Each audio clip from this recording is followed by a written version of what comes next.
మీరు కామెంట్ చేసి ఇదంతా మీ ఇంట్లో వాళ్ళకి అంత హారతి మీ ఇంట్లో వాళ్ళకి. అంటే మేము మిర్రర్ పెడుతున్నాము, అంటే మా ముందు మిర్రర్ ఉంటుంది, ఎఫెక్ట్ మొత్తం మీకే రిఫ్లెక్ట్ అవుతుంది. ఓకేనా, అది తీసుకోండి అంతే. మీ ఇంట్లో వాళ్ళకి మీరు ఏదైతే బ్యాడ్ కామెంట్ చేస్తున్నారో మీ ఇంట్లో ఎవరైతే ఉంటారో ఎవరి మదర్ వాళ్ళు.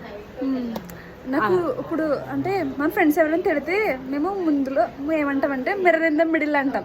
అంటే మిర్రర్ పెడితే వాళ్ళకి రిఫ్లెక్ట్ అవుతుంది అని అర్థం అన్నమాట. అంటే మిర్రర్ ఇన్ ద మిడిల్ అంటే మీకు కూడా అంతే, మీకు కూడా వర్తిస్తుంది.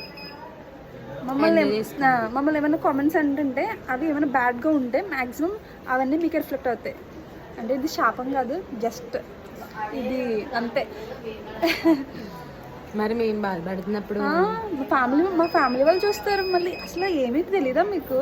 ఇన్ కేస్ ఆ కామెంట్ మేము చూడకపోతే మా ఫ్యామిలీ వాళ్ళు చూస్తే మా పరిస్థితి ఏంటి అసలు?